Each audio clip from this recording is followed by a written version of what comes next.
Now, classification of industries.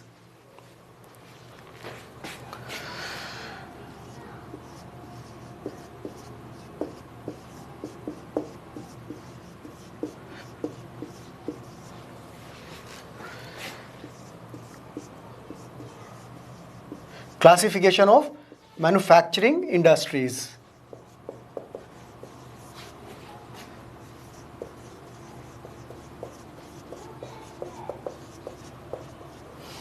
So we can also classify industries, based on the raw material that they use, or the heavy materials or heavy, production of goods. I mean, we call them, based on all these categories in different categories we can divide the industries, right? Likewise, the first is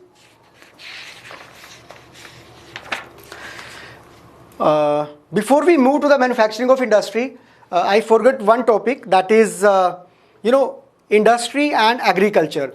Since we have discussed the importance of manufacturing industries, look at agriculture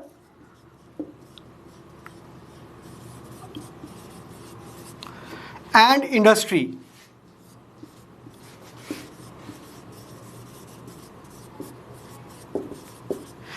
How they go hand in hand.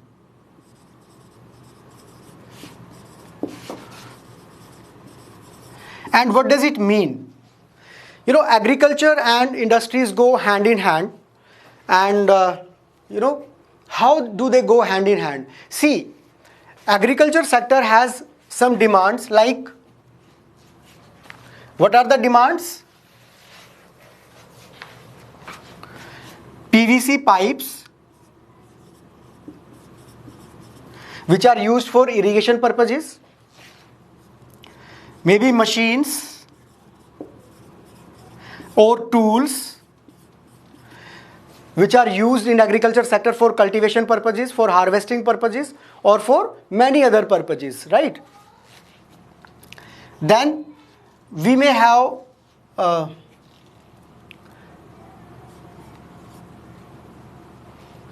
HYV seeds or pesticides,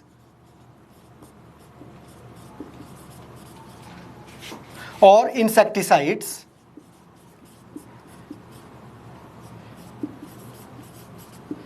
Right? So all are, there are many other items which are required in the agriculture sector, and this is what the agriculture sector demands. Now, where these things are produced? In the industries.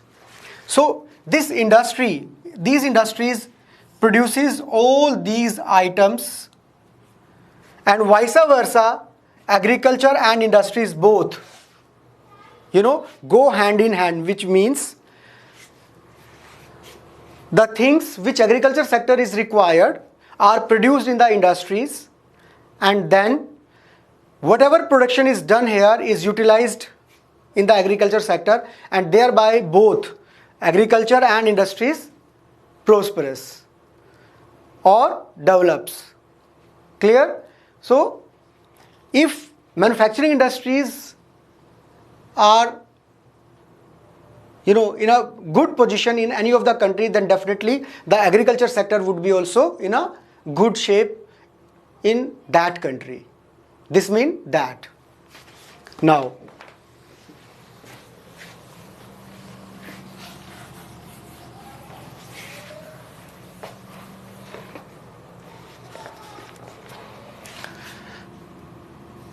contribution of industries.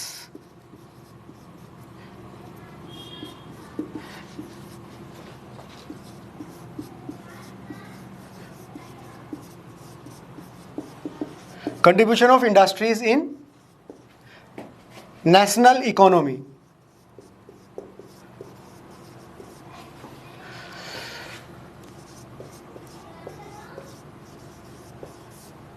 So what could be the contribution of manufacturing industries?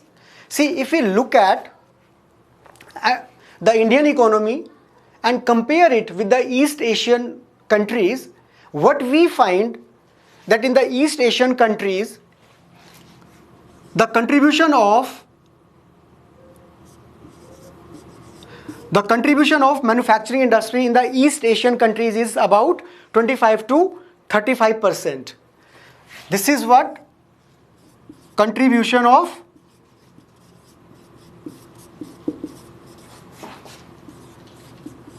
manufacturing industries in East Asian countries.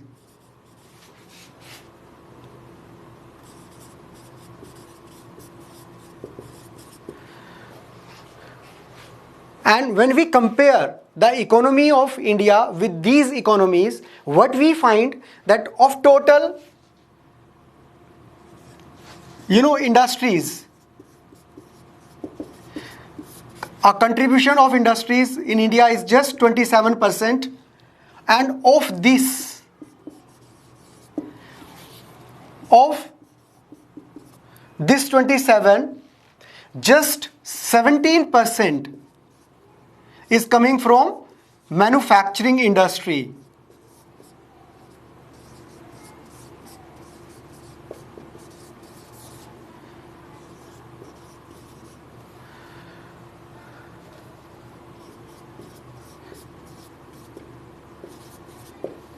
While 10% is coming from mining or quarrying,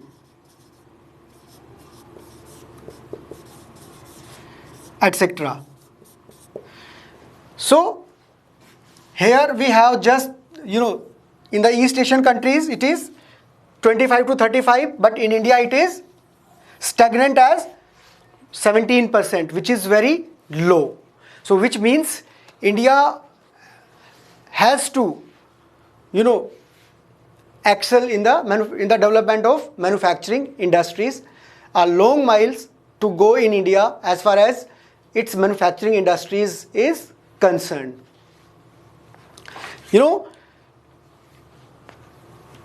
the last decade, or in this decade, 12% has been the rate of economic growth which has been fixed by the government as an objective, so that we can increase the pace of development of manufacturing industries and its contribution in the Indian economy instead of this low figure. I hope I am clear.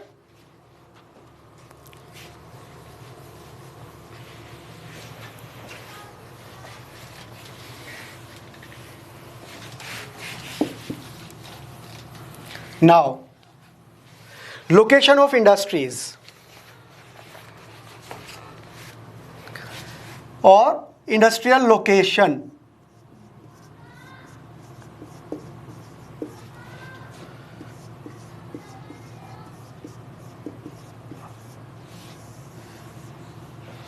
There are certain factors which play a very important role in the location of industries, and we have to find an ideal location so that the production cost can be minimized.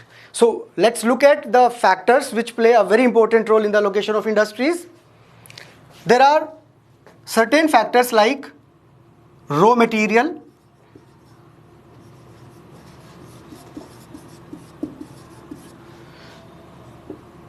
then we have power supply,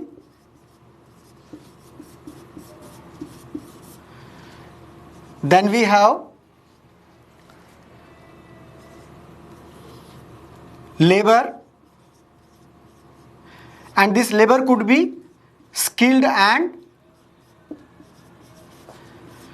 unskilled both.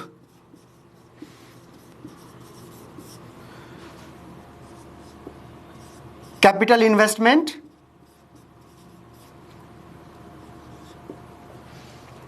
then availability of market,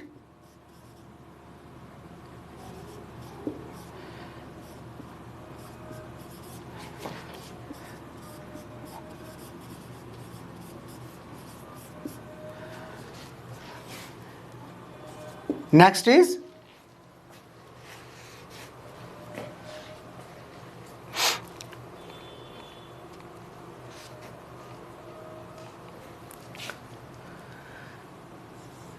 government policy.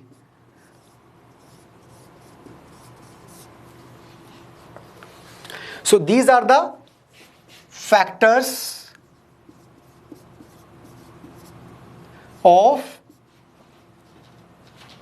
say, locating factors. These are locating factors of industries.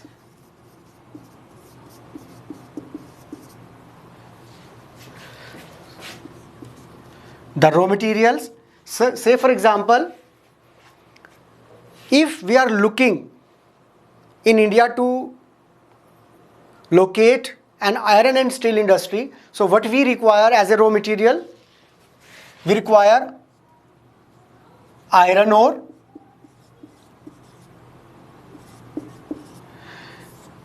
we also, as a power supply, we require maybe coal or water as a hydroelectricity.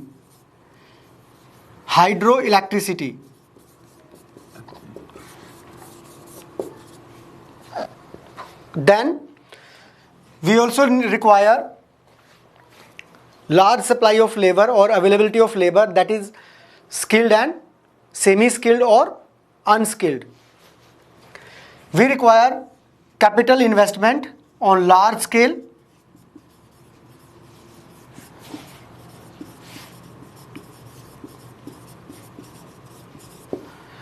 Then market, and for iron and steel industry, we have a very good market, a large size of market available in the country, because India is a developing country.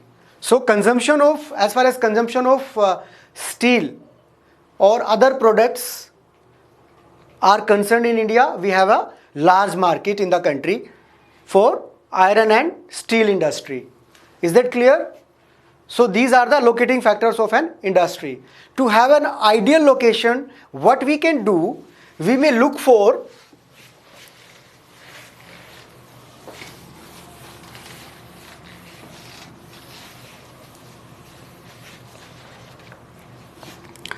see, there are 4 factors.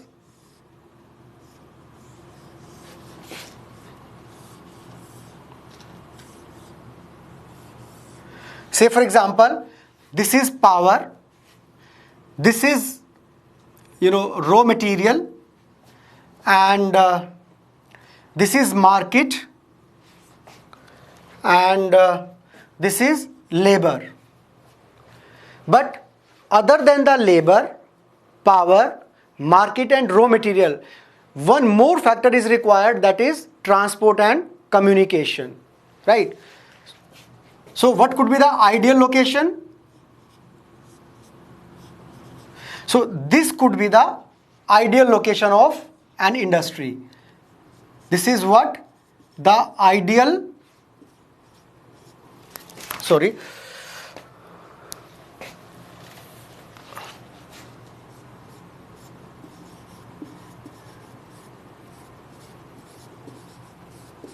ideal location for an industry.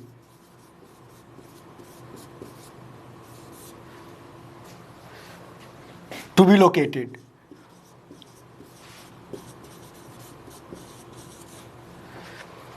Why? Because we have to minimize the transport cost.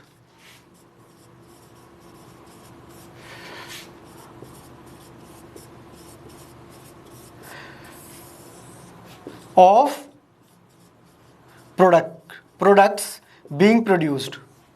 Whatever production we want to produce here, see, we have to see the ideal location, keeping in mind all the factors of locating an industry. If they are not at much distance, then only we can minimize the transport cost of the finished products, as well as carrying the raw material from the mining sites to the, or from the production site to the finished site, that is the factory location. Say for example, if raw material are being produced in this periphery and power is available in this periphery and labor is available in this periphery and market is on at equal distance from the industry, then definitely we would be getting all the factors ideally for this location where we are looking to establish an industry. So this would be the most ideal location of industry where we want to locate, or we can locate the same. I think I'm clear. Should we go ahead then? Other than this, all these factors, it is government policy which also play a very important role. Government policy also play a very important role in the location of an industry. If government is really keen to develop any of the backward area where we do not have economic prosperity, and actually the government is looking for it, then regardless of any of these factors, if government is willing, it can locate or establish or set up any industry in any of the area. It could be a tribal area, it could be a most backward area of the country, and then all the factors at all cost can made be available to that industry, and thereby the one more factor, that is agglomeration economies, would also play a very important role. Now, what is agglomeration economies, children?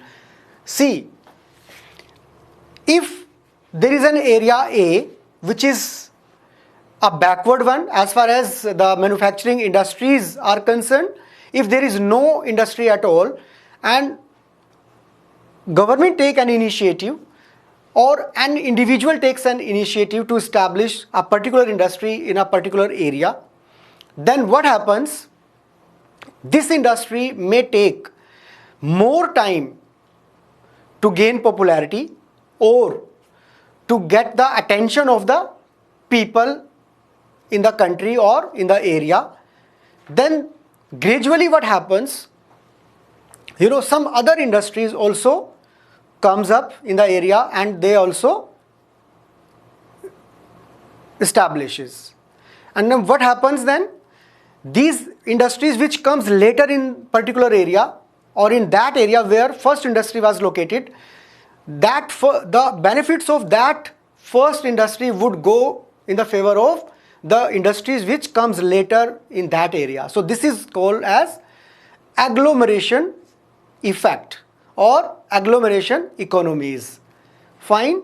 So this also helps in the development of particular area, because to get jobs or work opportunities in these industries which are located on a particular location, people comes from other nearby, distant places or nearby places, and what happens? They settle in the, near to their workplace, and this actually gives rise to the urbanization. This gives rise to the urbanization. So, what benefits we get then? People, those who are working in different industries, who finds work in a particular industry, they generally willing to, find accommodation or shelter or house for them nearby, so that they can easily commute to their workplace, and from workplace to the houses they can get back easily or smoothly. So this is what the urbanization and industrialization both go hand in hand. This helps in the development of urbanization. So this way, industrialization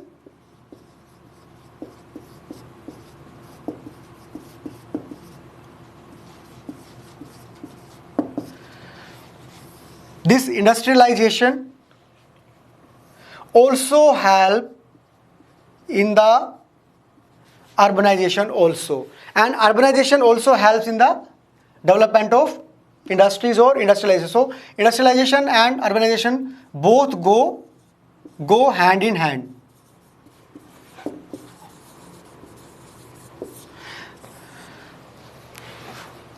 In a country where more industrialization takes place, in that country simultaneously urbanization also takes place, and thereby both grows further, urbanization as well as industrialization.